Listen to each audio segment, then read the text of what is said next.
নমস্কার বন্ধুরা, ইউআর সৌরভ চ্যানেলে আপনাকে স্বাগত জানাই। অবশেষে শুরু হতে চলেছে পশ্চিমবঙ্গে এসআইআর অর্থাৎ স্পেশাল ইন্টেনসিভ রিভিশন ভোটার কার্ডের সমীক্ষা বা যাচাইকরণের কাজ।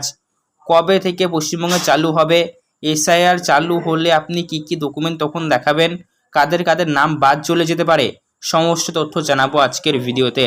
তাই বন্ধুরা, ভিডিওতে একটু স্কিপ না করে সম্পূর্ণ দেখবেন। খুবই গুরুত্বপূর্ণ রয়েছে, হাতে মাত্র আর কয়েকটা দিন রয়েছে, তারপরে এসআইআর চালু হবে। রেডি থাকুন, ডকুমেন্ট রেডি করুন। এসআইআর ইন ওয়েস্ট বেঙ্গল, গুছিয়ে রাখুন কাগজপত্র। অবশেষে বঙ্গে এসআইআর শুরুর দিন জানিয়ে দিল নির্বাচন কমিশন।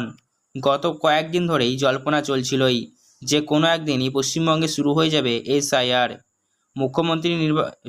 মুখ্য নির্বাচনী আধিকারিক কার্যাবল সূত্রে খবর ছিল এসআইআর এর জন্য প্রস্তুতি শেষ।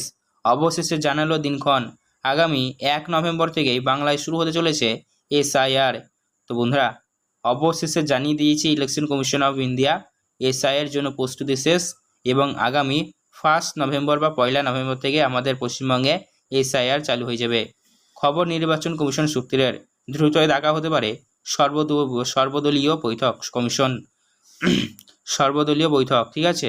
কমিশন সূত্রের খবর, 3 মাসে শেষ হবে এসআইআর, মানে বেশি দিন সময় লাগাবে না, 3 মাসের মধ্যেই পুরো ওয়েস্ট বেঙ্গলে এসআইআর করিয়ে দেবে। বাংলা ছাড়াও আগামী বছর নির্বাচনমুখী রাজ্যগুলি এবং আরও কিছু রাজ্য শুরু হবে এসআইআর প্রক্রিয়া। একই সাথে 10 থেকে 15টি রাজ্যে এই দফায় এসআইআর করাতে পারে কমিশন। তো বন্ধুরা, শুধুমাত্র আমাদের পশ্চিমবঙ্গ নয়, পশ্চিমবঙ্গের পাশাপাশি আরও 10 থেকে 15টি মানে যে রাজ্যে একসঙ্গে এসআইআর হবে। জাতীয় নির্বাচন কমিশন সূত্রে খবর, আগামী সপ্তাহেই গড়ার দিকে জারি করবে নোটিফিকেশন, মানে এই অক্টোবর মাসের শেষের দিকেই নোটিফিকেশন জারি করবে। কি কি প্রয়োজন চলুন দেখে নিই। এসআইআর এর জন্য কি কি নথিপত্র প্রয়োজন? প্রত্যেকটি বাড়িতেই এনুমারেশন ফর্ম পৌঁছে দেবেন বুথ লেভেল অফিসাররা। সেই ফর্মের সঙ্গে কমিশনের বেঁধে দেওয়া 11টি কাগজপত্র দিতে হবে। বিহারের ক্ষেত্রে এই পদ্ধতি ব্যবহার করা হয়েছে। আপনারা জানেন, আমাদের পার্শ্ববর্তী রাজ্য বিহারে এসআইআর হওয়ার সময় 11টি কাগজের কথা বলা হয়েছিল, আর সেই 11টি কাগজের মধ্যে যে কোনো একটি কাগজ দিয়েই ভোটার ভেরিফিকেশন করা হচ্ছিল। তো সেরকমই আমাদের পশ্চিমবঙ্গেও হবে। কমিশন সূত্রের খবর, একটি পরিবর্তন ছাড়া বিহারের মতো পশ্চিমবঙ্গেও একই রকমভাবে এসআইআর হবে। সেই অনুযায়ী এই রাজ্যে 2002 সালের ভোটার তালিকার নাম রয়েছে এমন ব্যক্তিদের কোনো কাগজপত্র দিতে হবে না। তাহলে 2002 সালে পশ্চিমবঙ্গে যেই ভোটার ভেরিফিকেশন বা যাচাইকরণের কাজ শুরু হয়েছিল, সেখানে যাদের যাদের নাম ছিল তাদের আর কোনো রকমের কাগজপত্র বা নথি দিতে হবে না। এই তালিকায় নাম দেখাতে পারলেই এবার আপনাদের এসআইআর এর নাম উঠে যাবে। এসআইআর 11টি কাগজ নির্দিষ্ট করে দিয়েছে কমিশন। তো সেই 11টি কাগজের মধ্যে যে কোনো একটি কাগজ আপনাকে দেখাতে হবে। পাশাপাশি সুপ্রিম কোর্ট বলে দিয়েছে আধার কার্ডকেও গ্রহণ করতে।